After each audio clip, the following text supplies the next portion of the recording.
सभी दर्शकों और श्रोताओं को मेरा सादर प्रणाम और नवरात्रि की हार्दिक शुभकामनाएं।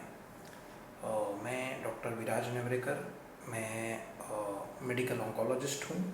मैंने मेरी जो ऑन्कोलॉजी और मेडिसिन की पदवियाँ हैं एम्स नई दिल्ली से प्राप्त की है और अभी मैं बम्बई में कर्क रोग विशेषज्ञ करके कार्यरत हूँ। अभी ये जो कोविड-19 की जो विश्व महामारी ने हमें जकड़ा है, इस दौरान ये उन चंद बीमारियों में से है जिन्होंने हमारी जो रहन सहन है इस पे प्रश्न चिन्ह उठाए हैं। कई सारे बदलाव हमें करने पड़े हैं हमारे रहने सहने में। तो इसके चलते ये वाजिब है कि हमें कई लोगों को ये शंकाएं आए कि आज हम हर एक कार्य जो कर रहे हैं उसका क्या असर होता है कोविड-19 पे, और क्या हमें हर एक अपने कार्य में बदलाव लाना चाहिए कोविड-19 से बचने के लिए।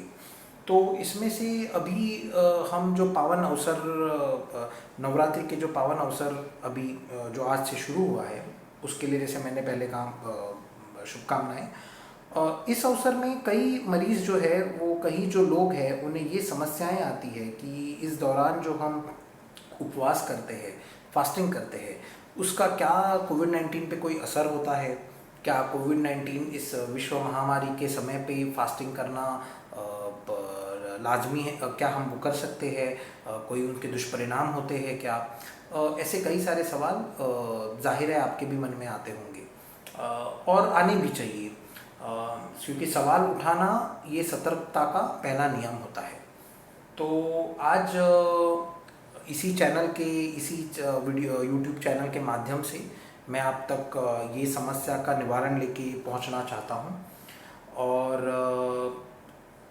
तो हम इस बारे में आज बात करेंगे कि क्या उपवास जो है, ये जो नवरात्रि का हम उपवास करेंगे, क्या इससे कोविड से कुछ लेना देना है, क्या इससे कोविड हमको होने के चांसेस ज़्यादा है, कम है, और हमें करना क्या है।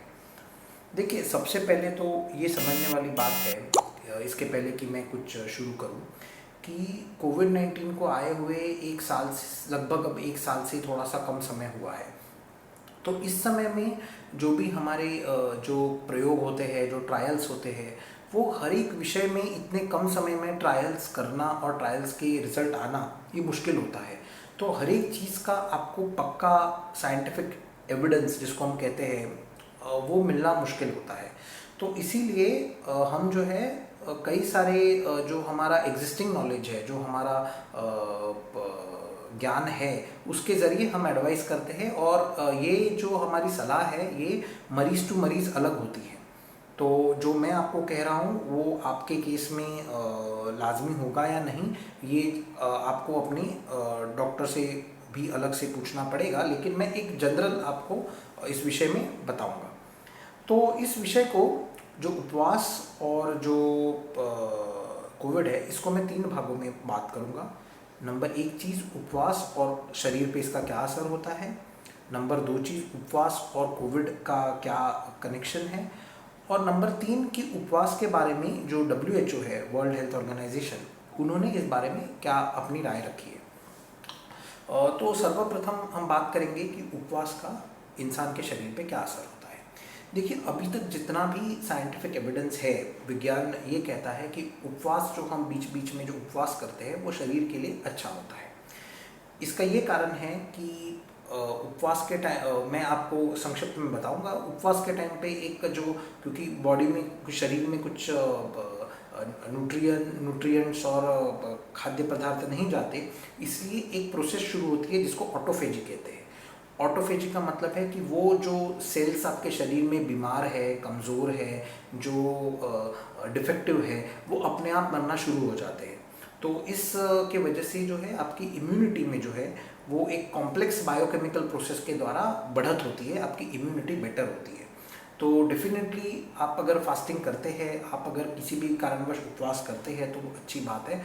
और अभी कई सारे एविडेंसेस जो है वो वज़न कम करने के लिए भी इंटरमिटेंट फास्टिंग, यानी 16 घंटे की फास्टिंग, 18 घंटे की फास्टिंग, इसको काफ़ी प्रमाणित किया जाता है। तो फास्टिंग सेहत के लिए अच्छी चीज़ है, नंबर 1। नंबर 2 चीज़ आते हैं हम अब कोविड के पास। तो कोविड के साथ जो फास्टिंग का लिंक है, वो जो उनका संबंध है, वो बहुत ही सरल तरीके से अभी तक प्रस्थापित नहीं हो पाया है। लेकिन अगर आप देखेंगे तो कोविड जिन जिन लोगों को मोटापा है, ओबेसिटी है, उनमें कोविड की जो सिवियरिटी है वो ज़्यादा मानी जाती है। कोविड इन्फेक्शन जितनी तीव्रता से होता है वो तीव्रता ज़्यादा होती है अगर आपको मोटापा अगर आपको है तो इस चीज़ का एक इनडायरेक्ट मीनिंग ये भी है कि अगर आपका जो इंटरमिटेंट फास्टिंग है, अगर उससे आपकी बॉडी थोड़ी सी स्टार्वेशन मोड में रहे, थोड़ी सी आपकी बॉडी उपवास को एक्लेमेटाइज हो, तो फिर उस बारे में आपको थोड़ी मदद हो सकती है। दूसरी चीज़ है जो कि कोविड में महत्वपूर्ण है उपवास को लेके, तो वो है कि कोविड में कई बार जो है थ्रोम्बोएम्बोलिज्म होता है, जिसका मतलब है कि खून जम जाता है। अभी कई बार जो है डिहाइड्रेशन, जिसका पानी की कमी, ये कई बार खून जमने का कारण माना जाता है। तो अगर आप उपवास कर रहे हैं और आप काफ़ी ज़्यादा, आपकी हेल्थ ज़्यादा सही नहीं है और आप पानी तक, और आप निर्जल उपवास कर रहे हैं, आप पानी और लिक्विड तक नहीं ले रहे हैं, तो और अगर आप कोविड से अगर आप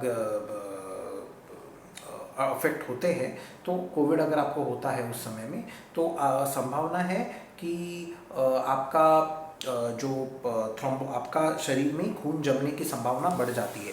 इसीलिए महत्वपूर्ण है कि आपको जो है अपना फ्लूइड इनटेक एडिक्वेट रखना है जब आप फास्टिंग कर रहे हो तभी। दूसरी चीज़ आती है कोविड के समय में, आती है इस सारे कोविड के समय में कि आपको अगर कोविड से आप अफेक्ट हो गए हैं तो क्या आप उपवास कर सकते हैं। तो हमारी राय में अगर आप कोविड से अफेक्ट हुए, डिपेंड करता है कि आपका कोविड की सीवियरिटी कितनी है। अगर आप कोविड से बहुत ज़्यादा ग्रसित है, अगर आपका न्यूट्रिशन लेवल बहुत लो है, अगर आपको ऑलरेडी पहले से बीमारियां हैं और आपकी सेहत बहुत ज़्यादा ठीक नहीं है और आपको कोविड हुआ है, तो मेरी सलाह है कि फिर आप उपवास इस समय पे आप टाल सकते हैं, क्योंकि आपके बॉडी को न्यूट्रिशन की ज़रूरत है अगर आप सिक है तो। इस चीज़ के लिए आपको इंडिविजुअल डॉक्टर से ओपिनियन लेनी पड़ेगी, क्योंकि जो डॉक्टर है उसे आपको देखने की ज़रूरत है इसके पहले कि वो किसी निर्णय पे आ सके। तो ये चीज़ बहुत इम्पोर्टेंट है और इस चीज़ के लिए आपको ये समझना पड़ेगा कि हर एक शरीर के नीड्स अलग होते हैं। तो अगर आपको कोविड हुआ है और आप हेल्दी है, आप ठीक है, आपको कोई बेड रिडन नहीं है, तो फिर आप उपवास के बारे में सोच सकते हैं। लेकिन हाँ, अगर आपकी condition person to person differ करेगी, तो मैं जनरलाइज्ड ये नहीं कह सकता कि आपको उपवास, अगर आपको कोविड हुआ है तो उपवास करना है या नहीं करना है। तो अभी तक जितना मैंने कहा, अगर उसको मैं थोड़ा सा समराइज़ करूँ, तो ये बात है कि आपको अगर कोविड नहीं है तो इम्यूनिटी के लिए आपके अच्छे है ये जो इंटरमिटेंट फास्टिंग है वो। और अगर आपको कोविड है तो आपकी परिस्थितियां देख के हमको डॉक्टर से बात करके ये डिसाइड करना पड़ेगा कि आप उपवास करने के कंडीशन में है या नहीं। अब आते हैं हम, जो मैंने तीसरा भाग कहा था वो ये है कि WHO जो है, वर्ल्ड हेल्थ ऑर्गेनाइजेशन, उसका इस बारे में क्या एडवाइस है उपवास के बारे में। अभी कुछ समय पहले रमज़ान सेलिब्रेट हुआ था, तभी उस समय पे WHO ने गाइडलाइंस दिए थे फास्टिंग के बारे में। तो उस समय पे उनकी जो गाइडलाइंस है वही गाइडलाइन हम हमारे उपवास के लिए भी मान सकते हैं। तो उस समय की जो उनकी गाइडलाइंस थी वो ये कहती थी कि अगर आप सालों दर साल उपवास कर रहे हैं और आपको आपके शरीर को अगर उपवास की आदत है और आप अगर अदरवाइज़ आपको उसके अलावा आपको कोई और प्रॉब्लम नहीं है, तो फिर आप उपवास कर सकते हैं, उसमें कोई भी दिक्कत नहीं है। ये वर्ल्ड हेल्थ ऑर्गेनाइजेशन का कहना है उपवास के बारे में। ठीक है, तो जैसे कि मैंने वही कहा कि आपका उपवास करना या ना करना ये डिपेंड करता है कि आपकी जनरल कंडीशन क्या है, आपको कोविड हुआ है और अगर हुआ है या नहीं, और अगर हुआ है तो कितना सीवियर हुआ है, और तीसरी चीज़ कि क्या आपको उपवास की आदत है। ठीक है, तो इसी के साथ मेरे ख्याल से मैंने मेजॉरिटी जो आपके डाउट्स है वो होपफुली क्लियर किए होंगे। आप ज़रूर इस चैनल के साथ जुड़े रहे। इस चैनल के माध्यम से मैं और मेरे जैसे कई और जो डॉक्टर्स हैं और कई सारी जो आपके डाउट्स हैं, आपकी जो शंकाएं हैं, आपकी जो परेशानियां हैं, उसका निवारण करने की कोशिश करेंगे। तो ज़रूर इस चैनल को लाइक करिए और सब्सक्राइब करिए। फिर से एक बार शुभकामनाएं नवरात्रि के लिए। जी धन्यवाद।